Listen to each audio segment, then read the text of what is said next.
Ladies and gentlemen, we'll be beginning our panel shortly. Ladies and gentlemen, please take your seats for some fantastic insights from Seth, we need another seat. 7 extremely brilliant people. You too? Yeah. More chairs. All right, this is fine. Is this live? Okay, can you guys, if you guys could take your seats, we're going to get started. We've got a really good group.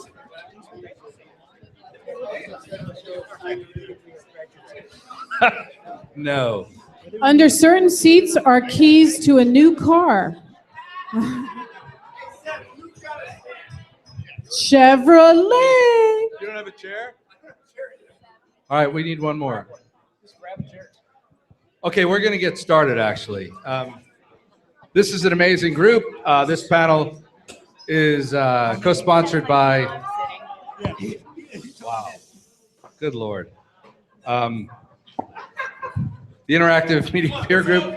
I know. Man, I don't even get a comfy seat. I know. Should have been here early. I was. Okay. Musical chairs. This panel is... did you get a chair yet? You good? Everybody's got a chair? Well, we are sitting. All right, well, fantastic. You can stand. This panel is co-sponsored by the Interactive Media Peer Group of the Television Academy. The Interactive Media Peer Group is all about advancing television in all of its many forms. So if you're interested in learning more, you can talk to us, or you can go to emmys.org. Is it still? emmys.com. Well, TV Academy. tvacademy.com. We have a really amazing group here, and I think what we're going to do, because we have so many smart people, is we're going to talk about the evolution of media and culture over time. And before we start, I just want to say all of these people are my good friends, except for Michael, who's a new friend. So if you're a fan of Brideshead Revisited or The Normal Heart or the Beatles or the Rolling Stones, give Michael a big hand. It's an honor that he's here.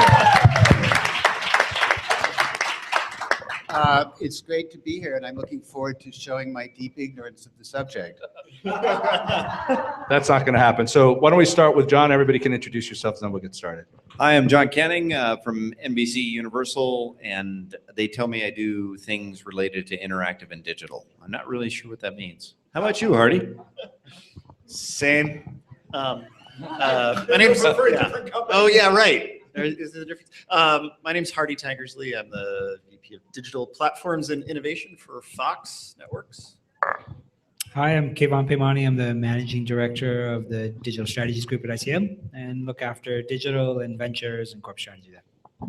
Hi, Tom Kozik, CEO of Village Green Network, formerly of Omnia Media. Davina Kent, I'm Vice President of Comcast Media 360 at Comcast.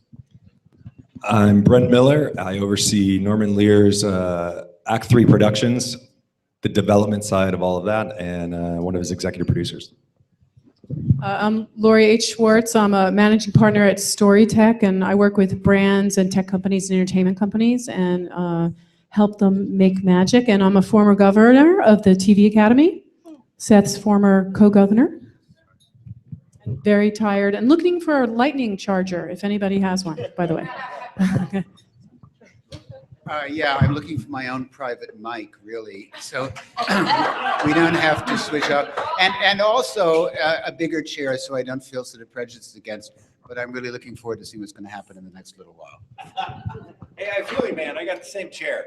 I'm with you on that. So we're good together. Okay, dinner afterwards. You and me. Oh. Charger chairs. Wow.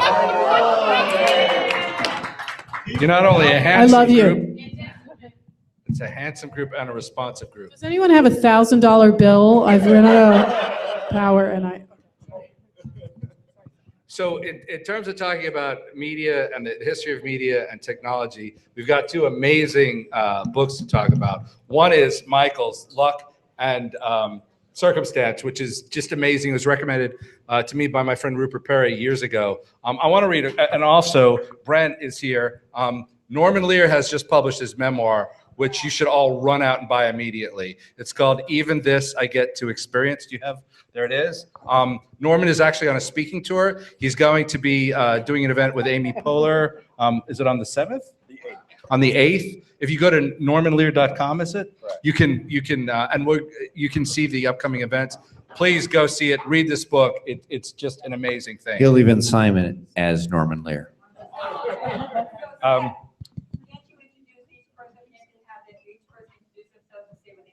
No. Again? I think they already did that. Didn't you? I think they did. You're no good. You were trouble in the last panel too. So, if you actually start to think about the intersection of media and technology, one of the places that I think you really have to go back to is the early 60s. And you said this amazing thing in your book. I want to read it quickly because it comes out of your personal experience. The Beatles were the most famous people the world had ever known. This is not hyperbole. They were deserving, and in 1966, the mechanism was in place. The methods of communication for the world to be told about them, although more than there was 100 years ago, were many fewer than we have today. So oddly, fame could be more fully enshrined. And if you start to think about when global media really starts to take off, you've got the proliferation of television in the 50s, becoming a massively influential thing. You've got JFK harnessing the power of television to turn it into this political thing that turns it just from, entertainment into a really culturally relevant thing. Then you have the proliferation of global distribution technologies, which affect publications and music and everything else. And then suddenly John F. Kennedy is dead and the Beatles are in that vacuum. And at that point, you're directing Ready, Steady, Go, which for any of you music fans was the seminal music show of Britain, period. And then you wind up working with the Beatles. So, I mean, what was it like being in the middle of that? Well, it's interesting you relate the Beatles to the assassination of JFK because he was killed in November of '63 and they were on the Ed Sullivan Show in February of '64. And America then was like a great wounded beast. And they had no idea that there was any joy in the world after the killing of the president. And then the Beatles arrived and they represented joy, which is what happened to the world. And they came, it's not so much they came in a vacuum, but they did come from a tradition of English rock and roll, and which was then bursting onto the scene. One of the things which Seth read about the book, which I think is interesting to do with then versus now, is that in the old days, fame was more concrete than it is now because there weren't as many outlets for news and for information about people. And now fame can sometimes be unwelcome or undeserved, but it's very immediate, and yet it can be sort of changed by the push of a mouse. So it's very different the way it was then to what it is now, and that's sort of an answer to your question. Wonderful, thank you. So coming out of that era, we move into an era where Norman is a writer. He's a TV writer doing a lot of variety shows with Martin and Lewis and others.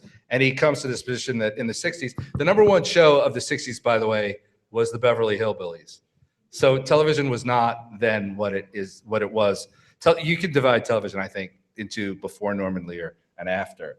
And so Norman looks at the landscape and says there's nothing. I think at one of the events we were at, he says the biggest problem on television, even though we had Vietnam and race riots, the biggest problem on television was that the husband was bringing home the boss and that the roast was burnt.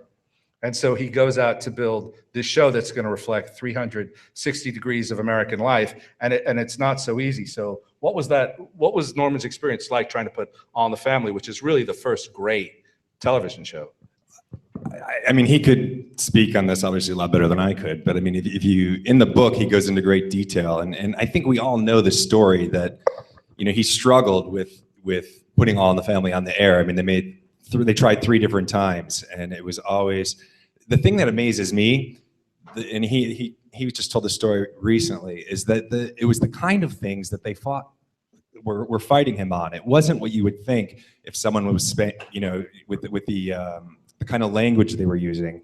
It wasn't the derogatory terms or anything like that they had a hard time with. The things they had a hard time with were, it was a Sunday morning, and and they Gloria and Mike were coming down as Archie and Edith walked into the house from church, and here comes Mike and Gloria down the stairs, and he's buttoning his shirt and everything else, and the one line is that Archie said is 11:10 on a Sunday morning.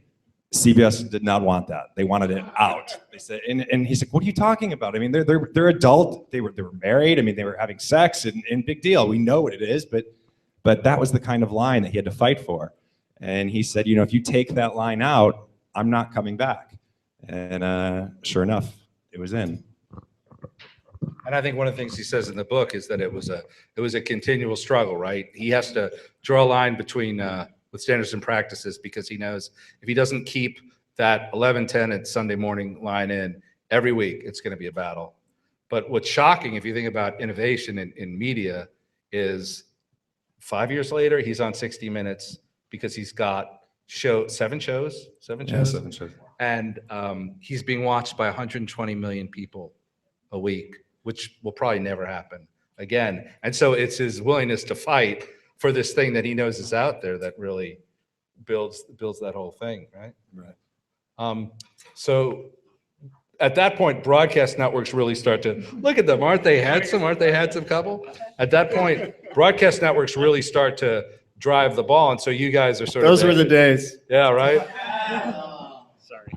Oh boy, we remember those days. Oh yeah. So how has that changed over time for being a network? It's so the business of making that pop culture is still that hard. I mean, one of the things, like I think about the biggest show on television right now, The Walking Dead, right? And we could never make that in a broadcast world. We would never let that on the air. First of all, research says no one will watch a horror show. Like, horror shows never work. It's too grim, so there is something to be said for figuring out what the culture is looking for and meeting that need. In big broadcast land, we tend to lean back on formula and what's worked in the past. And it's much easier to have those. It's very difficult to innovate, or when you try something new and it doesn't work. And so we have a much richer media world and media landscape than we did back then. You have this incredible diversity of stuff out there, and it allows surprises to happen like that. Well, there was the producer of Hannibal still goes on record of just being shocked and amazed that the things that he got away with for that show on a major broadcast network, and he's like, to this day, he's still amazed. And I think that's the challenge we face is, how do you do the broad appeal? How do you compete in this era where, Seth, you've often talked about, the audience share for any one show is getting smaller and smaller because there's just so much quality entertainment out there and so much choice, and the consumers are finding that thing that appeals to them in their niche. And how do you, appeal to 300 million people? And that's what I think the bigger broadcasters face, where the smaller programmers, the smaller cable companies go, screw it. I like this niche audience, and I'm going to really appeal to that. So, Kevon, you were actually at Netflix before you were at ICM, right? That's right. And Tom, you were at Microsoft and Yahoo. That's right. So and you, by the way, may I say, that's two very handsome men also. The whole reason for this panel. Sit next to them. Yeah, the only reason Sit next to them. the only reason for We this thought we panel. should sit the three of you together. Yeah, Here's the I know. theme. The only reason for this panel is I wanted to see the three of us in one place at one time and prove that It's we like weren't Good Kirk, Evil Kirk, and Third Kirk. Yeah. And that would be me, Third Kirk. That would make me the older, fatter Kirk, I guess, from the movie. you have the tunic shirt during the tribbles. Right. Yeah. So how does technology begin to disrupt this, and how does it change the nature? I mean, so you wind up with this expansion. So we go from a period where the Beatles are really, and I think you even make this point, because there were fewer means of distribution, the Beatles just happened to be amazingly, amazingly good. But somebody was going to jump into that breach, because to the point of Michael's excellent book, newspapers and there were fewer options. And so everybody kind of carried these major stories. Now, once technically proliferates, there are more options. So how does technology, when it sort of comes in, how does that change the relationship between the audience and content?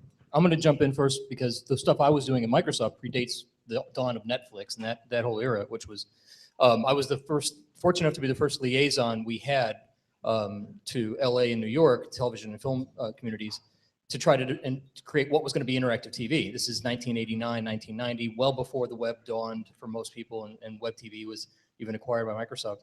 And we had this delusion, being a bunch of techies, that we would come down, glean the brilliant thoughts from everybody in town and figure out how to make television interactive. And it was kind of like the Dawn of Man sequence from 2001, because nobody knew, at least in this town or New York, what interactivity on top of content meant. And what eventually happened, and I think that I still believe we're at the infancy of it, because all that interactivity has come to mean right now, from my perspective, is consumer selection. We had all the Time Warner trials, Microsoft's own trials, everybody else, the ubiquitous pizza ordering demo that everybody wanted for interactive TV. You didn't have a legitimate interactive TV platform unless you could order a pizza, all of which took an hour longer than you could pick up the phone and actually order one. But the idea of making the programming content itself interactive just didn't work. It didn't click. Functionally, we could make it work, but it wasn't something that the programming creators understood how to do, nor we as the techies had any right to try to dictate how it should work. Then the web blossomed. I left Microsoft, co-created Mindshare Media, and one of the things we did was build a lot of websites for a lot of programming networks who looked at that being the way to make content interactive and how to distribute content that was an augmentation to the original content. But I think now we've actually regressed a little bit, and we've kind of defaulted as consumers just give me choice. I want the ability to click on a YouTube video. I want the ability to click on a stream online on an over-the-top box. I just want selection, and we've kind of satiated ourselves, I think, with selection as what that interactivity is. Beyond distribution, I can't say that I have any great insights on what's next. I know where we shouldn't go, but I don't know what's going to be the next big one. Yeah, I think I'd build on that in a slightly different way. I tend to view the advent of technology and the intersection with content from the standpoint of what it does and means to the end user and the consumer. And it really is shifting the perspective of what the audience expects us to do, us being content creators and content distributors. And I think that's been the greatest sea change over the last 20 years for sure, right? Where if you think about the way that an audience engages content today, where absolutely right, it is a question of access. It's the ability to find the show that you want to watch in the moment you want to watch it, on whatever device that you happen to be on. That's an expectation that's ingrained in our audiences today that wasn't there 20 years ago. But more than that, I think the expectation of engagement is starting to blossom as well. And it manifests in kind of the super fandom areas first, right? Where the audience expects to get deeper into the things they care about, whether it's sports or Game of Thrones or Walking Dead or American Idol, and trying to get to be the part of the voting audience that actually helps decide who gets selected. But those are the kind of tips of the iceberg of what technology enables. And the shifts that we're seeing across the board now are really about the audience. It's less about the technology. And it's really about freeing up the imagination of the producers and the content creators to think of what experiences are actually going to matter to frankly, the only people that matter, which is the people viewing the content. And that's the key thing that I think is going to be interesting to watch over the next decade. It's how are our creators, how are our producers, and then how are we, the networks, the distributors, the marketers, supporting the experiences that actually matter to an audience. Yeah, just to cap that, one of the things that I think is interesting, in dovetailing on the last panel that was just up here, and my colleague from Awesomeness being another fellow MCN guy, I think that that's going to be where we get taught what consumers want with interactivity.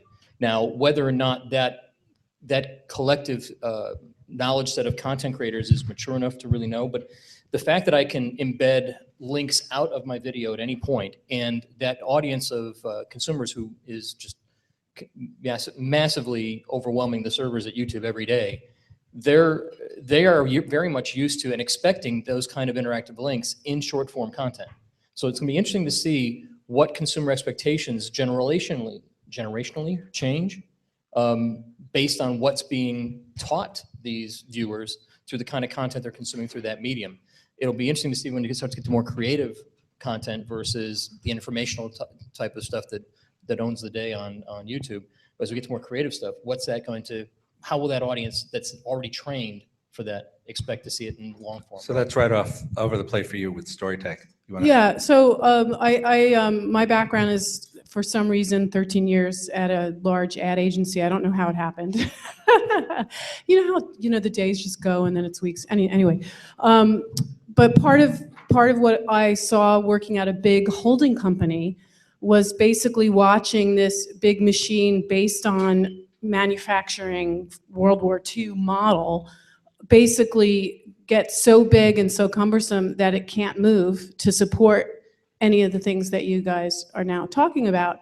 So you have the agencies now who have media buying arms that can no longer buy media in the same way and make money in the same way, because that technology that you guys were just talking about is actually doing it for them. So now as a brand, I don't need an agency to buy media. I just log on to a dashboard and I buy and place the media myself. So now I've eliminated the need for the agency. Then you have these boutique agencies of like 10 people who are 25 years old and very creative and grew up, having HD cameras and making their own content, and they're YouTube guys. And they're now being hired by the brands directly to make commercials and content that are relevant. And then you have every single type of agency out there competing with each other: social, PR, media, creative, all eating that one piece of meat at the center of it. And so basically what's happened to our world is the monetization, the sponsor that Norman Lear was making happy for many years. That sponsor is now gone in the traditional model, and you now have this free-for-all happening in monetization. So that's the other piece of this that's confusing. So Davina and I worked together for a long time. When I was at DirecTV and you were at TiVo, although you were at DirecTV before I was, yep. And now you're at the largest distributor. You're doing ad sales for 360 ad sales for the largest distributor in America. How does it feel to you? Well, Comcast has been really focused over the last 2 years in trying to leverage the technology and the opportunities that brings for us with our consumers. So we've been deploying, as long as our consumers authenticate, we don't care what screen they watch their content on. And we're now seeing, as people are consuming content on all their different screens, increased consumption of content. And we're still seeing, primetime hours being where they're consuming regular live TV, and then the peak hours on their tablet between 10 and 12, they're consuming additional content. PM. So primetime linear TV in the living room, and then somewhere else on their iPad from 10 to 12 at night. And then on the weekends, they're using their iPad as well as the desktop to plan their viewing for the week, because we enable people to be able to download the content ticket to go or schedule recordings for whatever they want to see. So the planning of the viewing is happening on the weekends with a peak during on Sunday. So we're really, and we're looking at the data on usability and obviously doing a lot of work and educating our consumers on the ability to do all of this. And we're seeing, we look at kind of big tentpole events when we've got a lot of content on all the different platforms, and we're seeing a shift of where I think it was like around, under 10% of our viewers were watching non-linear platforms, so consuming the Olympics on non-linear platforms. That's a little unique because it's usually different time zone, but but it's growing. We've been tracking it for 2 years now, and that's a growing segment. But so from an advertising perspective, which is my focus at the company, we are trying to follow those consumers on all those screens, and where you call it TV everywhere, we call it impressions everywhere. And it brings all the interactivity that you guys have been looking for. We have those opportunities, but advertisers haven't figured out how to embrace that. And we recently did with a big automotive manufacturer a campaign where there was an experience, same experience on all the screens that they implemented. And it was interesting to watch the online interactivity with the TV interactivity and heavy video viewing on the television.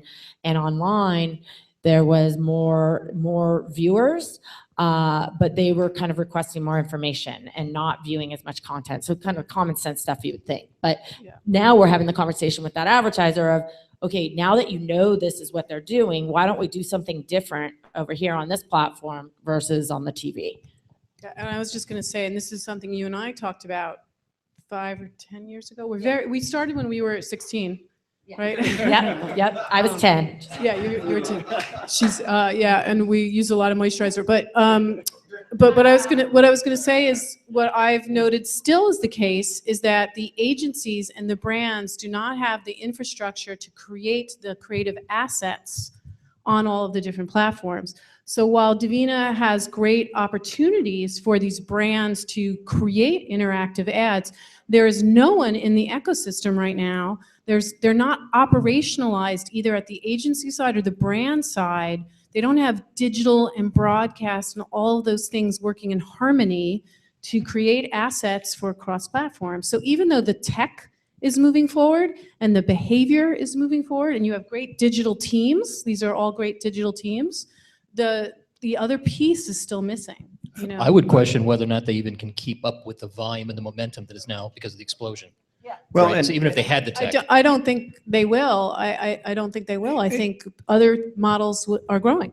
Yeah, and to your point, Lori, is I recently did a project where we had about 1 million video starts, 7x24 program.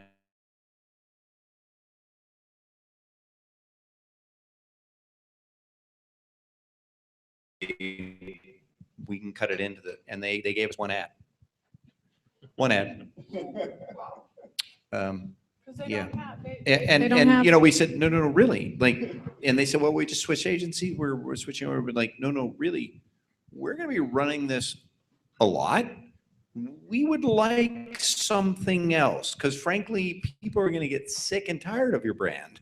And it didn't occur to them. They're like, no, we're fine with that one ad. And you know, their ads are expensive. But the reality is that what we've proven is that you don't have to do expensive ads, right? We've seen a lot of, to your point, where I don't know if anybody's seen Casey Neistat's material out of New York. The guy is brilliant. Either love him or hate him. Look him up. But the spots he's done for Mercedes, for J. Crew, are iconic. They're interesting. He jokes that I think it was Nike, the band. They gave him money for a commercial, and he and his buddy did an around the world trip and saw how far they could get. And he made a video out of it, and it became an ad. Interesting, eclectic stuff that clearly didn't take a huge ad budget for. And the agencies have to realize they don't have to spend that much, and the brands have to realize they don't have to spend that much to do something interesting and fun and aggressive. I was going to ask you a question. I know you're not Norman, but you're representing him sort of here. Normanish. You're very Normanish. Young Norman.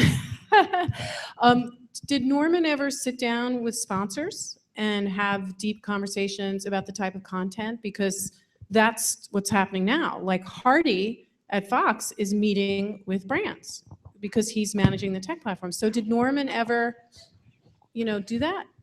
There's some talk of back then that I want to say it was Mary Hartman, which was, I don't know if you guys remember that show. They just re-released it on DVD recently. But it was a really interesting satire on how media affects the consumer. And it is so relevant today as much as it was back then. I think it was way ahead of its time.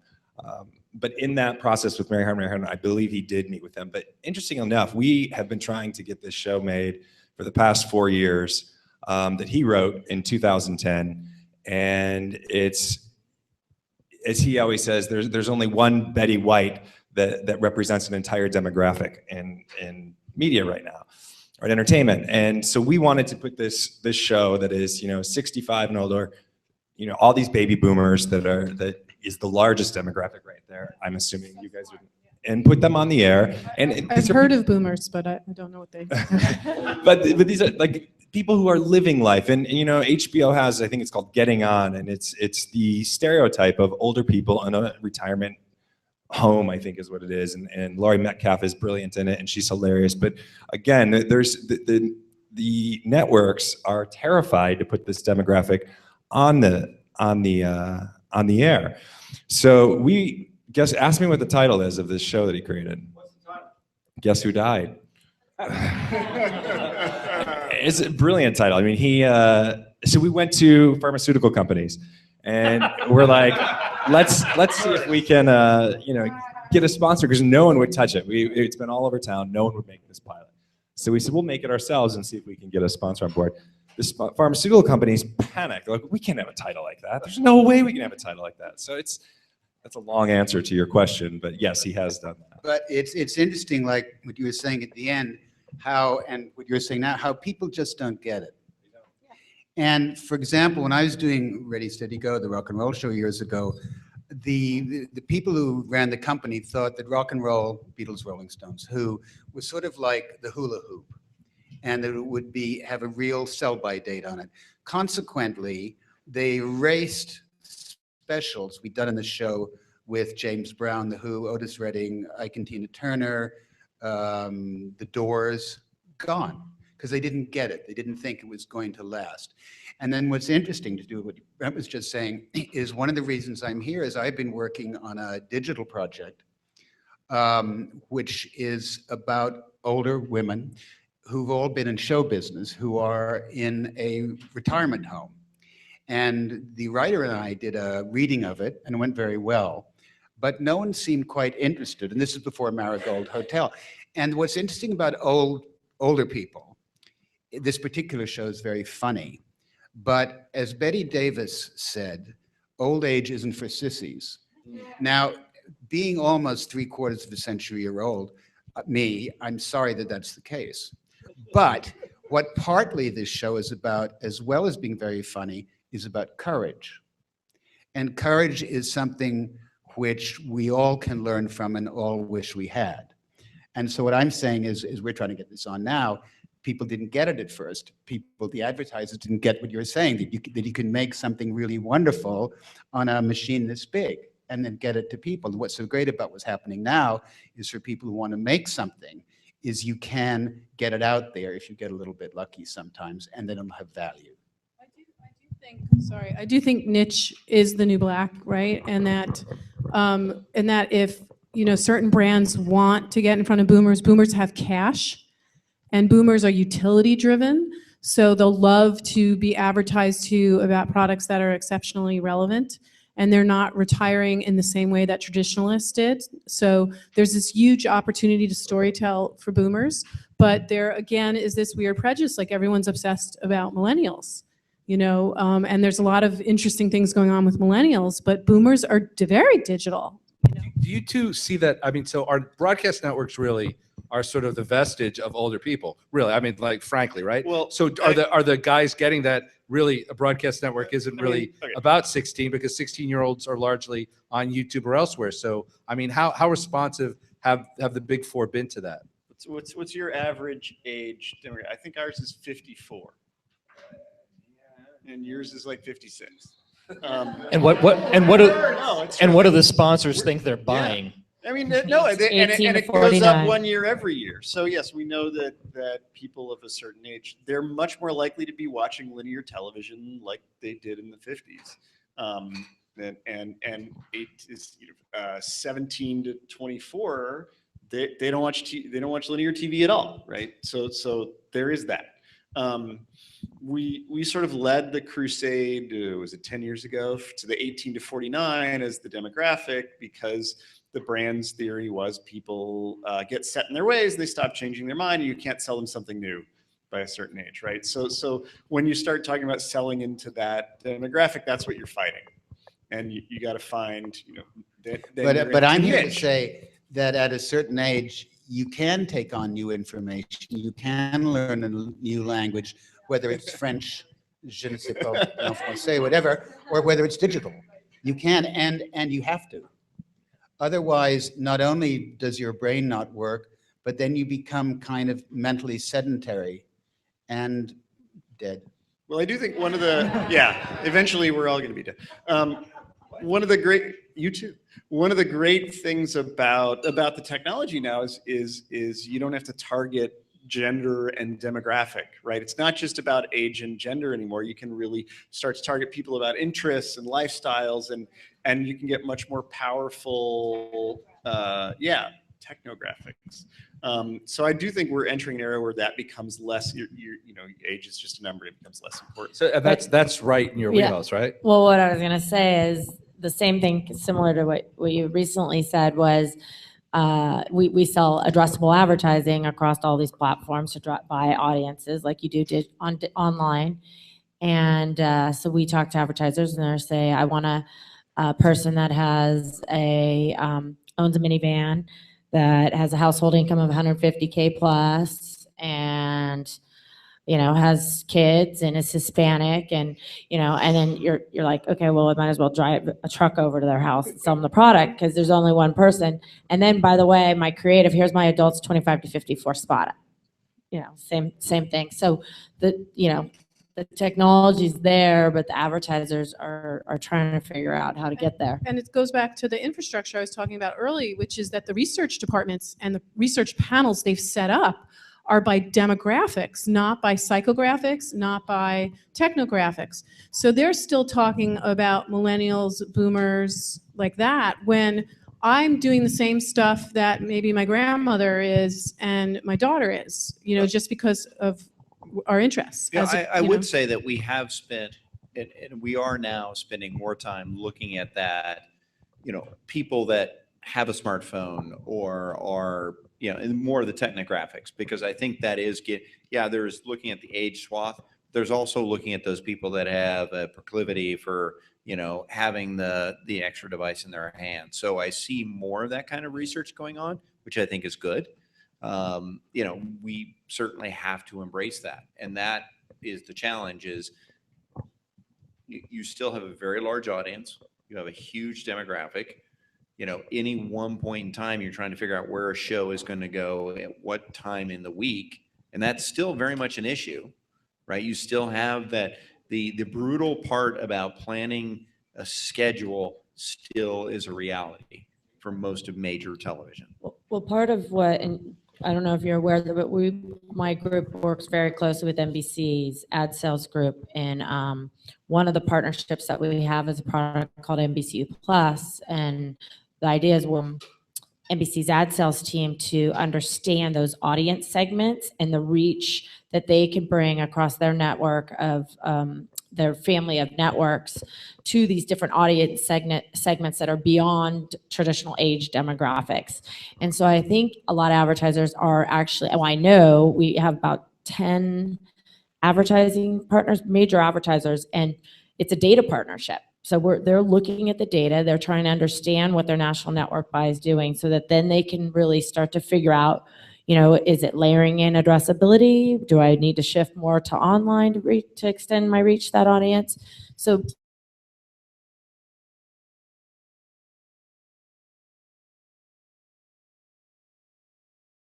broadcast television, we haven't given up yet, right? We're still trying to make big, broad TV shows that everyone will watch.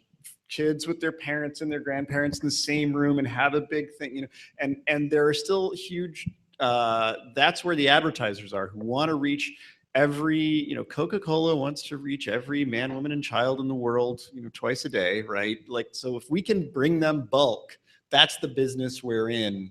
And that continues to be more valuable because it gets harder to do.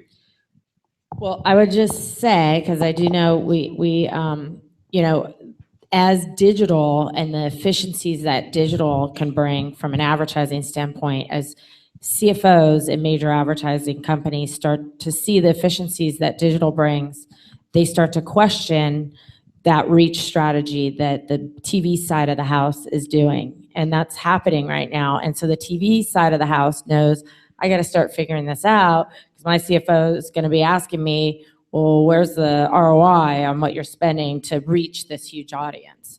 I want to go back to a more macro point, though, because in a lot of ways, where we are today is we're still learning the alphabet, right? We're learning the shapes of our letters, and we're learning how letters combine together to make words. And it's very much at the beginning of what it is that the next generation of content creators are going to be creating. And I think that that's the key to it, because apparently 100 million households still watch the Super Bowl. So there's something about that experience that matters from a cultural zeitgeist standpoint. And 15 or 18 or 20 million people watched Walking Dead. And there are these moments that still are relevant to the mass audience. And there's nothing like television to capture those moments. But I think that what's going to change over time is going to be how we program to audiences, right? That doesn't mean that linear television goes away, because frankly, people like to listen to and watch and experience stories in the way that we've experienced stories for as long as we've been human beings. But it is going to change for certain key segments, whether a story does do what we've all talked about in the transmedia space for the last few years and migrate across platforms and morph as it changes across the platforms.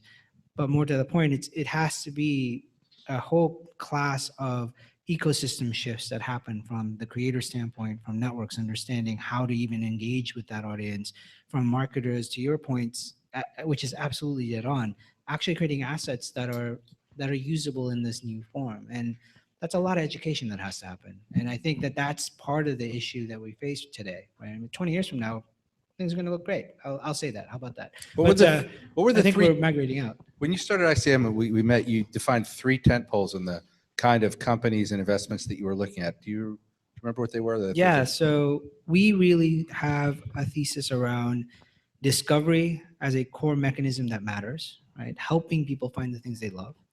That distribution, lo and behold, still matters, how people get the thing that they want to access. And then ultimately engagement. And engagement is defined in a whole host of ways, right? From communication platforms that enable us to talk to each other, to actual algorithms that make the thing a little better. So, the big fallacy around Netflix is that the algorithm makes the show. Well, that's not actually true. The algorithm tells you how big the audience might be, right? But the show is still the show. The show still needs to be produced. Engagement's also about what people talk about in the coffee shop in the morning. Absolutely. Zeitgeist. Because being in a different part of the world than you guys are, and I hear about demographics and stuff like that, but demographics are just people. And they're people who have interests, they have family lives, and whatever they might want to see with sports or drama, whatever, then the next day in the office, they're going to talk about it. And that's what creates buzz. And that's maybe sometimes hard to measure exactly. Yeah. What is interesting, if I can jump in, Lori, sorry. The example's been brought up a couple of times, and I think it's a really wonderful one about The Walking Dead. Walking Dead has not only got this phenomenal audience and this great show, but I would love to see, I don't know if you've seen any of the numbers, Hardy, but the amount of hours spent by the superfans playing the game. They invested a lot of money in creating a really great game. And I would argue that some of those hours spent in the game as a measure of engagement are just as strong, if not stronger. What the advertisers haven't gotten yet is how to monetize and play in that space as well as they do on broadcast. They are doing it a little bit, but they're not fully there yet. I'll tell you from my own background and my own work in the industry, I need them to get there, because to the exact same point you were raising a little while ago about all those tapes of Ready, Steady, Go being erased because nobody recognized the value of it. Some of the great interactive extensions of programming that we built over the years are gone forever. And it's not like there's some massive residual cost to keep them alive, but they're gone. I can still go back and watch the DVDs. I can go on the Netflix and I can replay shows from years ago, but I can't find the interactive experiences that augmented them anymore. They're gone. And this monetization will help continue that, so that the full programming experience, not only the linear content, but the nonlinear content that went along with it, the interactive content, will be a whole and still be available for years to come. And what we're trying to do is create and penetrate pop culture, and brands want to be associated with that culture. They're not just buying eyeballs in quantity, right? They want to be associated with something that's cool, or something that has a style, or has a brand affinity that they can build off of. And in digital, we kind of tend to forget that it's all just going to be programmatic, and an eyeball is a person, and I don't really care what content got me there. But it actually, I think it does matter for certain kinds of product. So one of the earliest memories that I have relative to this business or in general is going on a tour of 30 Rock when I was a little kid. And I happened to have asked, what do they do with the old Johnny Carson shows? And the guy said, well, either Mr. Carson picks them for Best of Carson, which used to be on Saturday nights before Saturday Night Live existed, or they erase them. And I remember even at whatever I was, 7 or 8, 6, being like, holy crap, that those are gone. And they really are, to your point. I mean, there's huge pieces of the culture that have just been erased. Now, in a way, like the fact that I think All in the Family's on iTunes now or whatever, you guys are the first real iconic capturing of the height of pop culture that has hung on. I mean, that'll be there forever. What's it like over time? I mean, in terms of not just the residual value of the catalog, but like I know we're talking about doing this event with like Norman's influence in hip hop culture, but what's it like? And the fact that Norman is continuing to be a juggernaut, what do you see, around that content as time goes on? Well, as I said earlier, I think the content is, all of his shows are still relevant today, just as relevant as they were back then. And I've been doing some marathons lately just because we're contemplating bringing a few of these shows back. We just got a call recently from Sony and wanting to do a live version of All in the Family.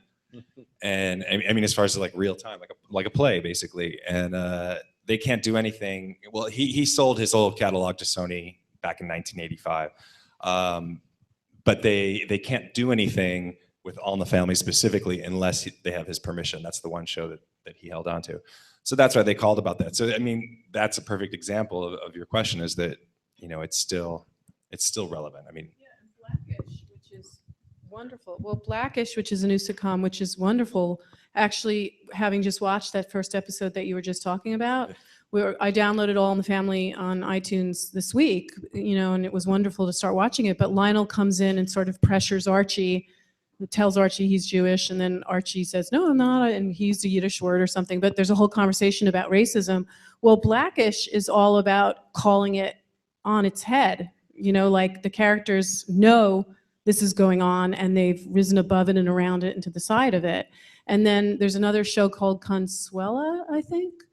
Cristela, which is brilliant, and she's also calling racism to its face, which All in the Family did. So to me, it's absolutely fascinating when I was watching All in the Family on iTunes, having just watched Blackish and that show. Yeah, there's a little plug. So Cristela Alonso has a new show. She's actually turns out to be a family friend of mine, and it's amazing. She's doing the show, and people are saying, you're representing Hispanic Americans in this inappropriate way. She's like, I'm talking about my family. I'm not talking about everybody. It's awesome. It's calling it like she sees it. It's real.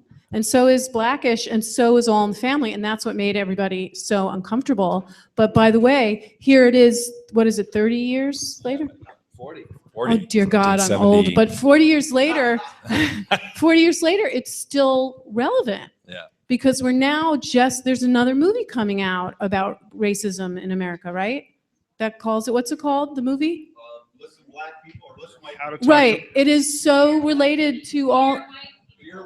Right. It is so spot on a reaction to All in the Family. I mean, it's amazing to me how real that content is. But it's also very interesting to look back at, say, All in the Family versus other shows now to see how far we've come or how far we haven't come. Because like the gentleman there was saying, we're learning a new language all the time. We're learning as human beings a new language every 10 years or so. When I was doing plays for the BBC, there were 2 words you couldn't say, one of which began with F, and you were allowed 4 bloodies per hour. Since you bloody fool. I'm not a bloody fool, that was 2 of them. And so and now look at what is available on television, even network television in terms of language and unity. So we make progress, if that's progress. But it's very important to be able to see where we come from socially, where we come from genetically, and all those things like that. We come from All in the Family genetically to where we are now. Well, and I think to some point is that each generation and certainly each group says, we've found the new Holy Grail, we've come in a new direction, and they really haven't looked at the history.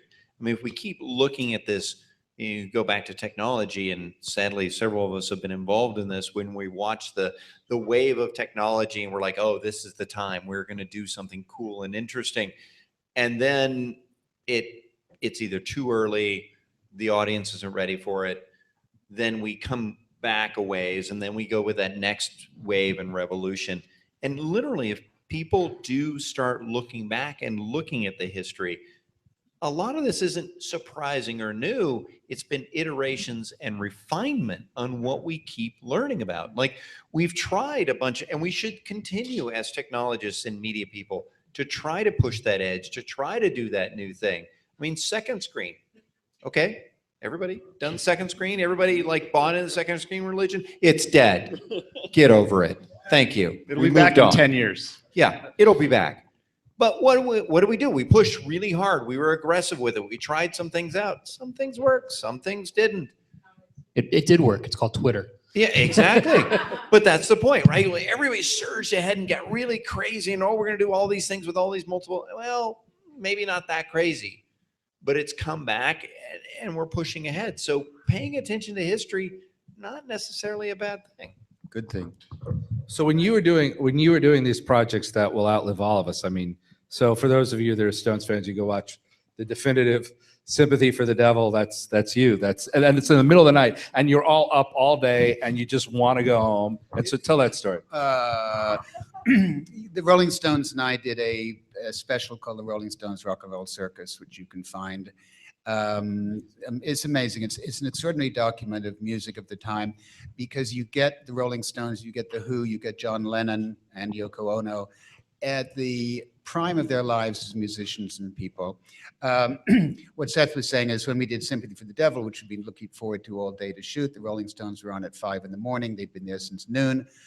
They were exhausted. The cameramen were exhausted. We did a couple of takes. They were no good. And then Mick said, can you do one more? Can you get the camera guys to do one more? And I said, yeah, if you guys can. And then he talked to the band, who were very ragged and drugged and asleep and everything like that. And then he did this performance of Sympathy for the Devil at 5 in the morning, which is unlike anything I've ever seen him do before or since. Wild, demonic, inventive, sexy, extraordinary. 25 years old at the time. He wrote Satisfaction when he was 21 or 22, I think. He's an extraordinary man, but now we're going sideways a little bit, and he's still up there. Yeah, Is that an answer? Well, no. So I mean, I'll do it again. Want to take two? When you're doing it, do you have a sense that this is going to be? I mean, I guess it's a question relative to Norman's stuff too. But when you're doing something that's making that's going to live, did you know that you were doing something, or was it just a night at the office? I think that was a very, very long night at the office. I think when we did the roof concert in Let It Be, which was the last time the Beatles ever performed to any kind of audience, I sort of knew that would be it, because they're falling apart. And so you got the final performance. And if you think of Barbra Streisand or Frank Sinatra, they did a lot of final performances, and she still is, of course.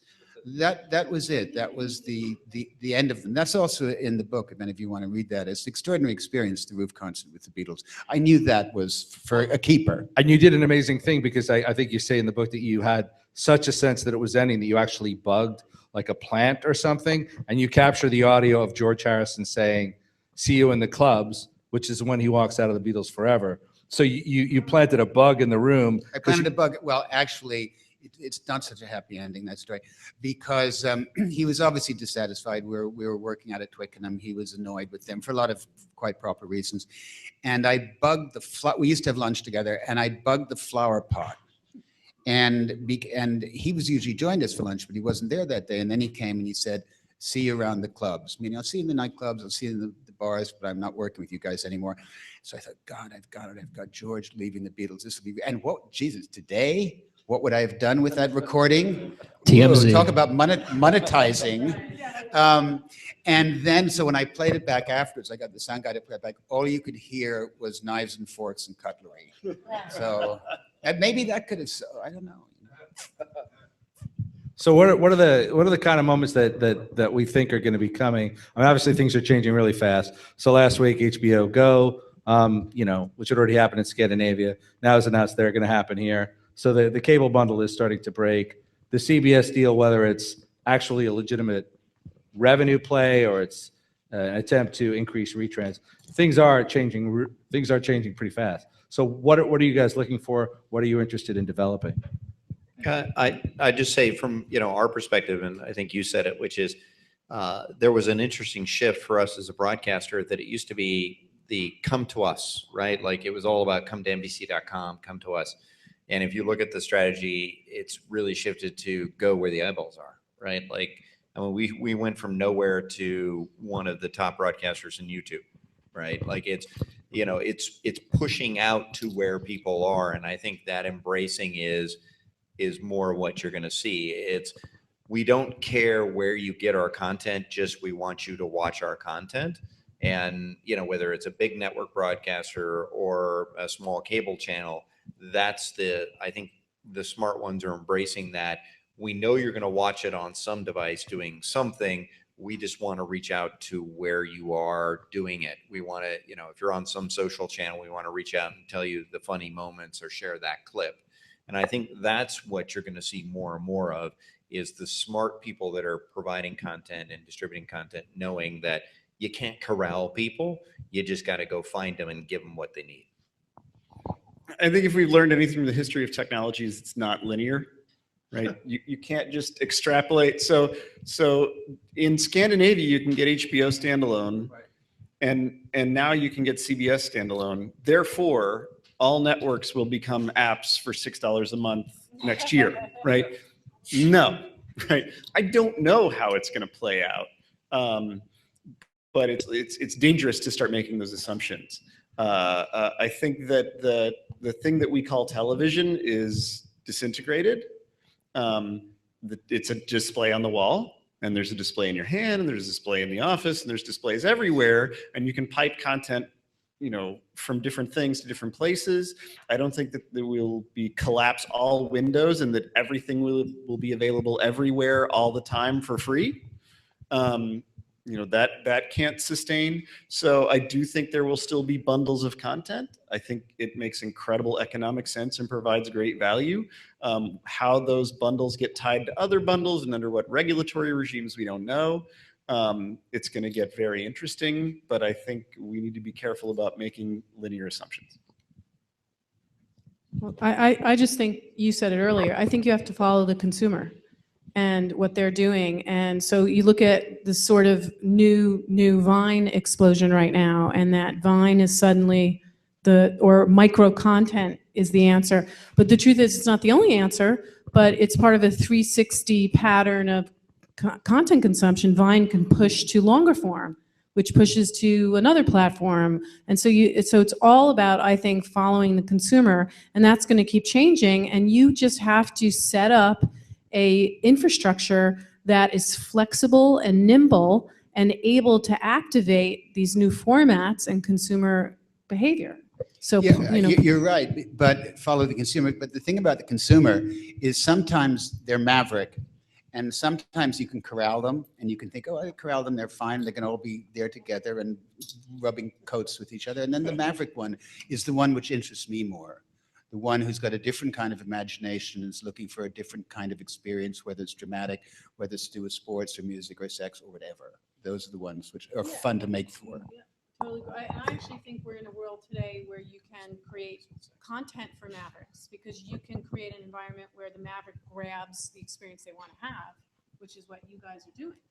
The other thing, though, I would say is, like, I actually think we're more all things than we're kind of categorizing it now, right? I mean, given the right circumstances, we would all pirate. Given the right circumstances, we would all tune in when the show is broadcast. Given the right circumstances, we would download the app and use the app, right? So if tomorrow it was announced that the next person who votes on American Idol will win $1 million, I can guarantee you there's going to be a massive wave of people doing second screen experiences, right? So it's not, I don't think it's not about like categorizing people so didactically and saying this demo, this person, this individual are always like this.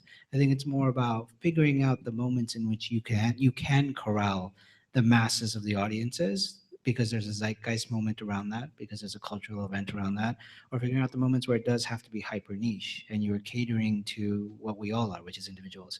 But that's where this kind of marriage between technology and content becomes really exciting, because that's when you can actually start to develop the cool things that people will care about. And I don't know, that's kind of what excites me about what we do.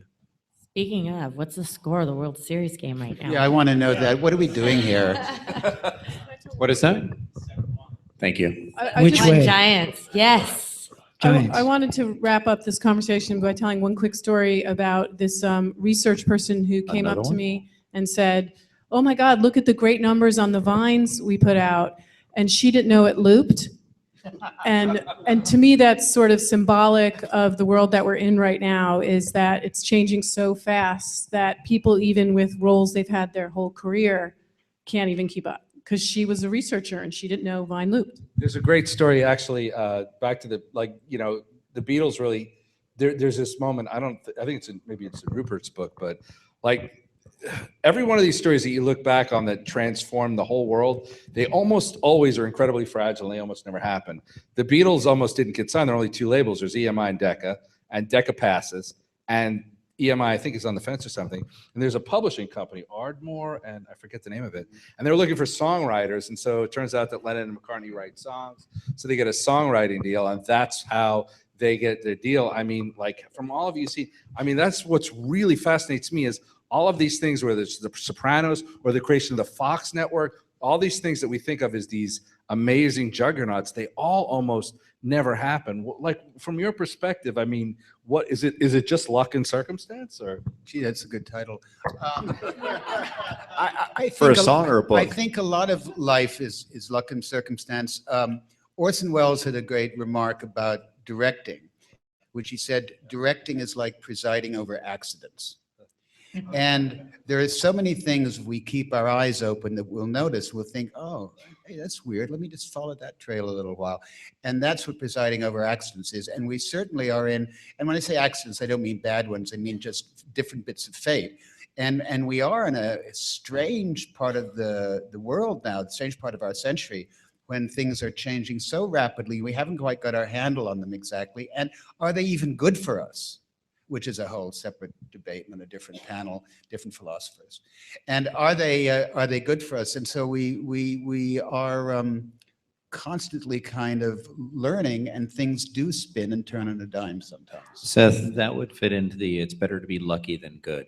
Always. What about, I mean, I think this is interesting, is the song Royals. That's just this, right? So she's probably just, I mean, she's going to really reap the benefits from this. The Royals song, for those that don't know, it was based off of a Royals, an old player.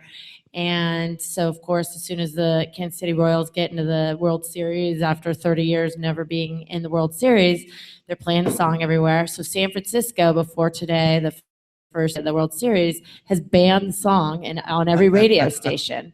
And so to rebuttal that, Kansas City, the radio stations are playing the song once every hour. Wow. So, I mean, and she tweeted or Instagram a picture of her with the Royals jersey on it, with the guy who the song's about. So that sparked all this. So, I mean, Awesome. seizing the moment, right? That's awesome. Yeah. And I'm not a Royals fan, but. Questions? Any questions? You're shocking me. No questions, really? So what are you looking for? What's going to happen in the next? You can talk about Time Warner Cable. You can talk about HBO. You can talk about CBS, or the MCN space generally. Like, one of the things that some of us have talked about before is obviously with the Disney acquisition of Maker, you can argue that that's buying content producers. You could also argue that that's just buying the millennial audience because that's where they're living. I mean, so across any of those things, like, what should we be looking for in the next year or two? Well, I think Comcast has taken an approach. They're not a cable provider with their head in the sand going, oh, you know, people are going to buy a subscription, you know, for the rest of their lives. I think they wanted to get closer to content. So we acquired NBC a couple of years ago, and there's huge focus around integration with NBC. It's not just owning them, but how do we partner with them to create new opportunities, both on the content side and on the ad sales side and the technology side. But also, looking at Time Warner and expanding distribution to try and give us more of a national footprint so we can compete is something that we're trying to do.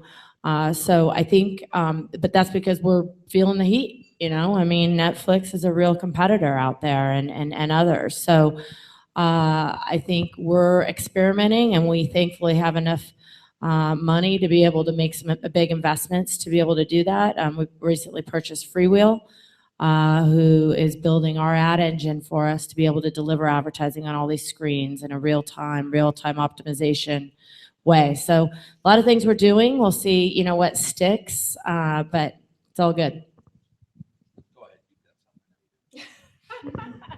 Well, I just think that if anyone comes up to you who is in one part of the business and says, I'll never be competing with you, that they're lying. And that I don't think that anyone has one role in the ecosystem anymore. And I don't think that's a bad thing either. And I'm watching the word vendor turn into partner. So I think that's the ecosystem that we're in right now, that roles are continuously changing, and, IP is around the corner anywhere. Ooh, I got a all right, I'll give a shout out to the experience of television right now. A network is just a video stream. Our friends at CNN have reinvented what a network is. It's kind of hard to find. If you get the CNN Go app, you see they've reinvented the television experience. It's still a linear video experience, but it's got lots of interactivity built into it, right? But only one story are they playing, and that's the Lost Airplane, right? Yeah, but it's still. But you Now can it's rewind. Ebola. So I'm on a crusade to get the TV networks to think of it as a user experience, not as a show. But I will say my other point is storytelling doesn't change. We're still making Shakespeare, and that shit's not new. So it's around the edges. There's going to be new formats. 20 years ago there was no such thing as a reality television. So I don't think you can predict where it's going to come from, but it's going to be surprising and interesting. Well, will Fox ever come out as a brand? So that you sort of can tell now when you're watching a Fox show, but are you going to bang on that? We try. But is that the direction you think the network's moving in? Where you bang on the brand of Fox? So it's an interesting question because, as I said, broadcast is still hard. How can you appeal to everyone and still have an identity? And you're always walking a very fine line between trying to be all things to all people, but also still carve out what you're about. And I think that's an ongoing challenge. It's very difficult. I'm still fascinated. The Walking Dead, back to that thing, hasn't really turned into a big thing for AMC. It's a big moneymaker for them, but it hasn't turned into people who are Walking Dead fans become AMC fans, right? But I feel like people who are Game of Thrones fans become HBO fans. That's interesting. And so it's hard to do, and we definitely try to do it every day at Fox. I wonder if that has to do with Netflix in the sense that HBO is still a walled garden. You can't get.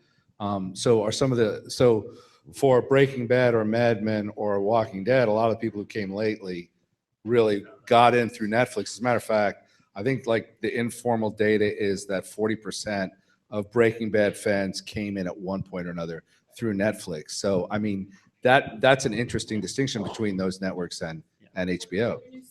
Yeah, I was just saying, let me give a plug for just launched today. For the FX Now app has the full Simpsons world, which is every episode ever of 25 years of Simpsons, and a whole bunch of really cool ways to spin and surf and collect and collate and search, and really, really interesting way to create a whole content experience, but it's now branded inside of FX.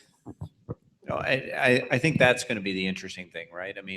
It's the places where they have the library or the classics are now coming back, and we've talked about that repeatedly. Where you go back to that history, you go back to those old episodes, and whether it's Netflix or it's the broadcaster who goes and says, you know what, there is value in putting up the old Battlestar Galactica or the A-Team, for God's sakes. I went back to our classic section. I'm like, NBC had that? Wow. Yeah. It is going to be interesting because I think people are now going, it's not just about what we're producing today and of this moment, but it is that litany of things and stuff. Because the point is that you do associate Game of Thrones with HBO, but everybody is kind of looking for that identity and how to stand out and to be relevant. Let me say something from, again, the content side of it. I think for a certain kind of show, we're entering into an era where what we would classically think of as the chief technology officer, the guy who thinks about the tech stack and the tools and the data, and the people that we classically think of as content producers and creators are actually going to start to work together much earlier in the process than they've ever have in history. And that's going to lead to some really interesting things. Now, that's not for everything, right? Breaking Bad is still going to be written by Vince Gilligan in a room, and he's going to come up with that show, and he's going to write it. But for some other types of content, game shows, reality, sports, news, I think that we're going to start to see that the world of technology, which is optimizing against access and user flow and the way in which we as human beings interact with the machines around us, is going to headlong join with the world of content, which is the stuff that we're trying to get to. And that's a pretty interesting moment. My role was created for that. And that is, I'd say somewhat progressive, but my job is to work with development executives from the conception of a show, pre-pilot, from a pitch stage, to start identifying those areas where we want to do more with programming. And it is starting to happen more, and there is value, and the producers are starting to see value that, yeah, I mean, and in some cases, maybe, scripted, not as aggressive in some areas, but in some of the reality or the competition, they're starting to say the audience engagement is key. It does matter. And how do we do it that it's a part of the show? Because let's face it, the consumers can tell, they can smell a rat, right? They can tell when you bolted something onto a show after it's already in the can and that ship has sailed, as opposed to something that actually impacts the show. How often do we get for some of our shows where voting really is real and it's indemnified by third parties, and somebody will say, did you guys make up those numbers? We're like, no, actually, that's really real numbers. So the big creative breakout last year, I think, sentimental favorite, and the content community was one of yours as well. You were the original director of The Normal Heart with Joe Papp, right? Oh yeah. And so that was the Emmy breakout, this year at the ceremony. I mean, how do you feel it's a good thing, right? That there's enough distribution outlets for a program like that to find a home in a wider audience. Oh, yeah, totally. We did The Normal Heart in the theater at the Public Theater in New York in 1985. It was just when the AIDS crisis was beginning. We couldn't get it on with any other management. It was only Joe Papp who was brave enough to put it on. For the first 3 weeks of the run, our audience was only men who were going through the same thing in their lives, and gradually only it sort of spread out into the heterosexual audience, and then became the longest running play in the history of the Public Theater. Larry Kramer, who I love very much, was trying to get it on with Barbra Streisand for like 20 years, and they fought and they didn't do it in the end. And then Ryan Murphy got in touch with Larry, who hasn't been well lately, and said, I want to do this. And he had enough clout to get it done. And he had my good friend Mark Ruffalo playing Ned Weeks, which is what Brad Davis originated in the theater. And I thought Ryan opened it very well. The scenes in Fire Island, which of course we couldn't do in the theater. We didn't have the actors or sand. I'm very glad to see it was done, but in a funny way, the world has moved on so much. When Larry wrote the play, the last scene of the play is a fantasy. It's a wish that one of the men is dying and the other man wishes to marry him. And we all said to Larry, gee, Larry, this is such a stupid idea. No guys are ever going to get married like that. And so he wrote this, and then his dream came true. And so sort of like what we've all been talking about is you move on and each generation succeeds the one before it. And we learn all the time almost what it is to be alive. Nice. Wow. Well, I don't think we can improve that. As It's you want to try? And no. All right. Please give these wonderful people a hand.